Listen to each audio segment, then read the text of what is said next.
Саламатсыздар ма балалар? Аударыңыздар, рахмет. Бүгінгі сабағымыздың тақырыбы киім, аяқ киім күтімі және оларды сақтау ережелері. Біздер білеміз, киімді қалай күту керек. Бірақ бүгін соның барлығын толықтыратын боламыз. Сабағымыздың мақсаты шектеулі қолдауда мезгілдік аяқ киім мен киімдерді күту, оларды ұзақ сақтау ережелерін білуді. Ал оқу мақсаты шектеулі қолдаулық мезгілде киім мен аяқ киімді күту және оларды ұзаққа сақтау ережелерін қалыптастыру. Бүгінгі сабақты бастамастан бұрын мен сіздерге әмбебап ережелермен таныстыратын боламын. Ол үшін не керек? Әрқашан өндіруші ұсынған жапсырмада жазылған нұсқаулыққа назар аударыңыздар. Сіздердің кез келген киімдеріңізде нұсқаулық берілген, ол нұсқаулық бізге не үшін керек? Бүгін сол туралы толықтай түсіндіретін боламын. Жуу, кептіру мен үтіктеу кезінде ұсынылған температура сақтауларыңызды ұмытпаңыздар. Киімдер бастапқы пішімін, яғни сақтап қалу үшін ең жақсы жолы оларды орамал арқылы сыққан дұрыс. Түкті және трикотаж киімдерді сыртқа айналдырып жуу қажет. Егер сіз киімді ұзақ уақытқа дейін кимейтін болсаңыз, оны ілгішке емес, бүктеп жинаған дұрыс. Өйткені оны көп уақыт ілгішке етіп болсаңыздар, көлемін созып деформациялауы мүмкін екен. Енді келесі, мына жерде қарап тұрсаңыздар, бұл жерде сіздерге кесте тұр. Балалар, бұл кестеге назар аударайық. Бұл кесте бізге не үшін керек? Кез келген киімдеріңізде осы кестелердің бар екен. Бұл жерде қарап тұрсаңыздар, істерді, яғни жуу. Егер мұндай сурет көретін болсаңыздар, ол бізде тек қана қолмен жуамыз деген сөз. Бұл жерде мүлдем киімді жууға болмайды. Бұл тек қана бір арнайы киімдерде ғана болады. Ал 95, 60, 40 дегеніміз ол бізде судың ысылығы. Нәтижеде влажный, яғни киімді өтектеу. Бұл жерде 200 градуста, 150-100 градуста немесе мүлдем киімді өтектеуге болмайды деген белгі бар. Отбеливание, ағарту, бұл киімді ағарту, химиялық қоспалар арқылы ағартады. Мына жерде ағартуға болады, немесе хлорсыз ағартуға болады, немесе мүлдем ағартуға болмайды деп бөлінеді. Химиялық тазалау. Химиялық тазалауда бұл жерде бөліктері бар. Отжим, яғни сығу.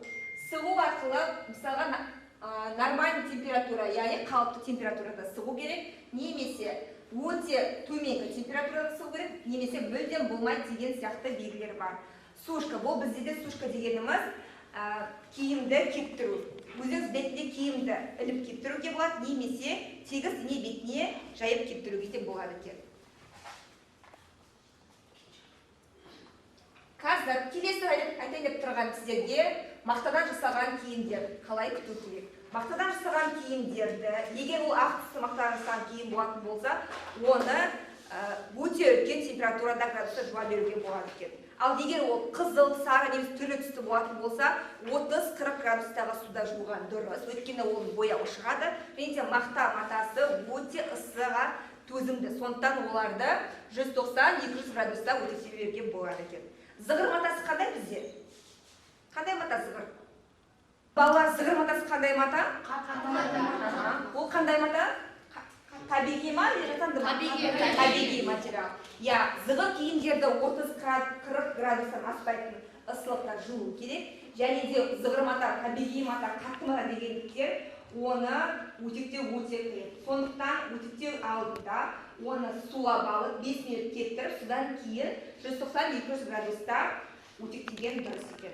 Ал келесі бізде жібек мата. Жібек мата ол бізде табиғи мата. Өте нәзік, өте жұқа мата, өте әдемі мата. Сондықтан оны күткен кезде өте бір жаңағыдай табиғи мата болғандан оны жылы суда жуу керек. Ысты суға жууға мүлдем болмайды. Жуып болғаннан кейін бірінші жылы суда шайып, содан кейін салқын суда шайып, оны қатты сықпай жаю керек екен. Жібек матаны өтектеген мезгілде абай болыңыздар. Оған дымқыл шүберекпен өтектейсіздер, не болмаса арнайы өтекті режимімен өтектеуге болады екен. Келесі бізде жүннен жасалған киімдер. Жүннен жасалған киімдерді білесіздер, ол табиғи материал болғандықтан оларды да өте қатты ыссы суда жууға болмайды. 30 градуста суда жуу керек, не болмаса машинкаға салған мезгілде арнайы жүн материалдары бар режимге қойғандарыңыз дұрыс. жүнді өте қатты ыстық жерде кептіруге болады, яғни батареяға немесе өте қатты ыстық жерге ілуге болмайды. Және де өтектер кезде дымқыл шүберектің көмегімен өтектеген дұрыс екен. Былғардан жасалған киімдер. Былғары материал табиғи материал, ол кір көтергіш, сапалы, жаңбыр суын өткізбейді, желді өткізбейді, және адамды денесін терлетпейді екен. Сондықтан көбінесе былғарыдан күртеше тігетіні сондықтан екен. Былғары матаны өзіміз үйден жуа алмаймыз, оны арнайы химиялық тазалау орталықтарына берген дұрыс. Содан кейін былғары матаның ұзақ уақыт бізге қызмет атқару үшін не істеу керекпіз? Су қорғағыш спрейлерді шашқан дұрыс, былғарға арналған балауыз, былғарға арналған губканы, және де былғары тазалайтын көбікті пайдалансаңыз, біздің былғарымыз өте жылты, және де көп жылдарға дейін біздерге қызмет атқарады екен. Енді сіздерге мен сұрақ қояйын. Жаңағы түсіндіргенім бойынша сіздерге кері байланысқан, сіздер сұрақ жауап әдісі арқылы. Бірінші сұрақ: киім таңбашаларында қандай ақпарат көрсетілген? Кім жауап береді?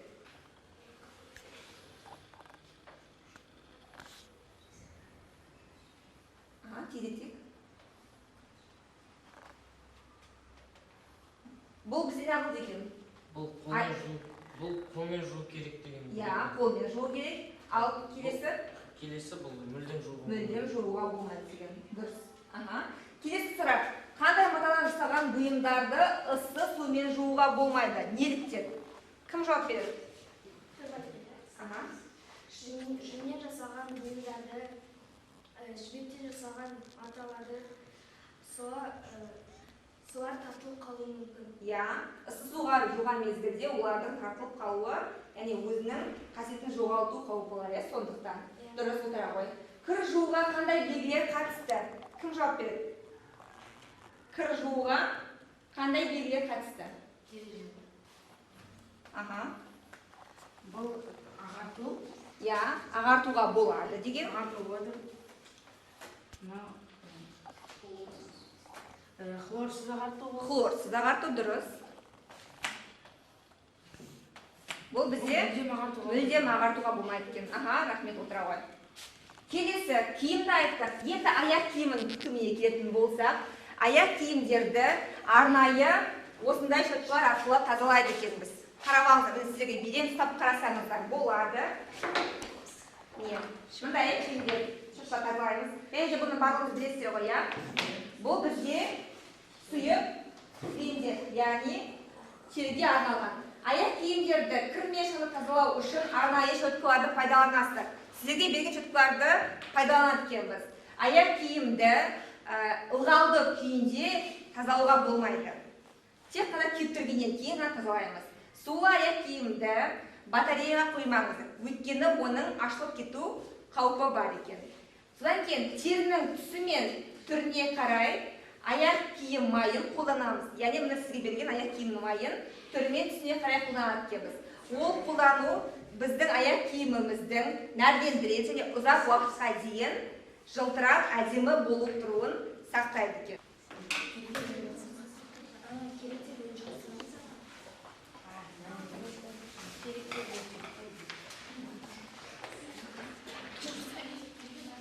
Түрлі түсті маркерді берейін.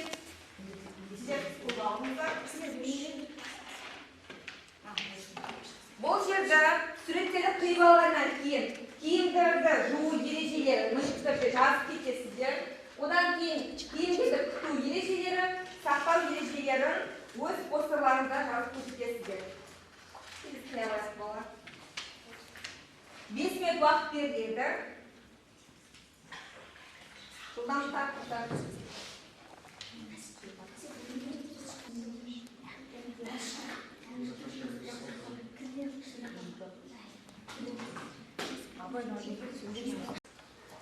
Ақ киімдерді 100 градуспен жуу керек.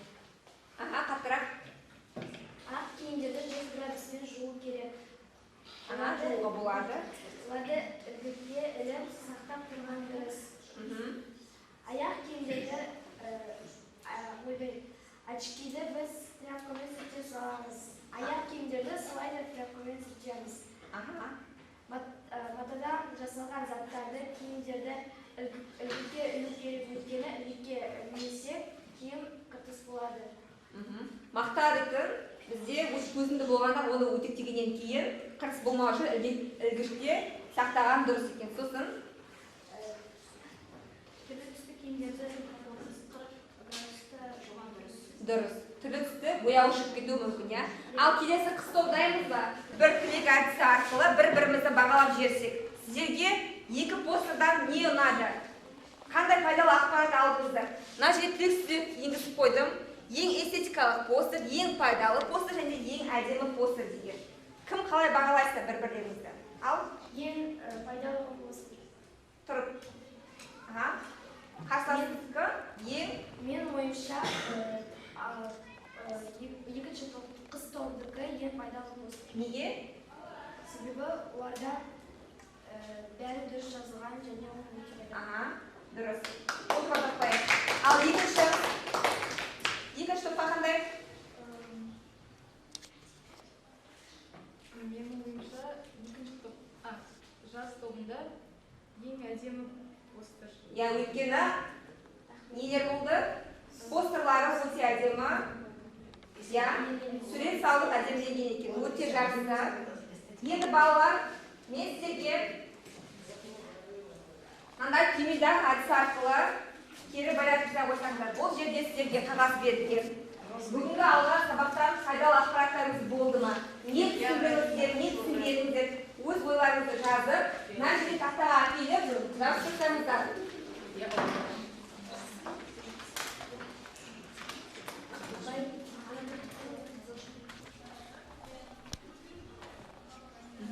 Өзіңізге жоқ кетсек. Не түсінді, не түсінбедің?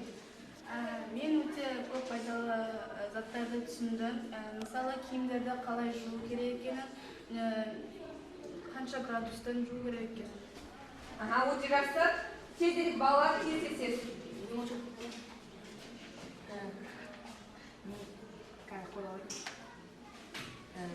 Мен сабақта қалай киімдерді дұрыс жуылатынын үйрендім. Және тағы да басқа нәрселерді есте сақтадым. Пайдалы ақпаратты есте сақтадым. Дұрыс. Керек маңыз. Оқиық бірінші. Сосын Мен осы сабақта мен үшін өте әсерлі және өте пайдалы болды. Өте жақсы. Тапсыра ғой. Маржан. Менің ойымша мен пайдалы әдіс алдым. Себебі бұл тақырып ережелері өскенде қыз жуу кезінде керек. Өте жақсы. Елена. Бүгінгі сабақта дене жасалған киімдерді қалай жуатынын түсіндім. Маған осы сабақ ұнады. Өте жақсы. Жауысып кете қойыңыздар. Келесі, балалар кете қойып. Абылқайым. Маған бүгінгі сабақ ұнады. Өйткені мен осы сабақта көп нәрселер, көп пайдалы Ақпараттарды алдыңыз, иә? Өте жақсы. Кете қойыңыз. Келді, қыздар. Сайда, сіздер.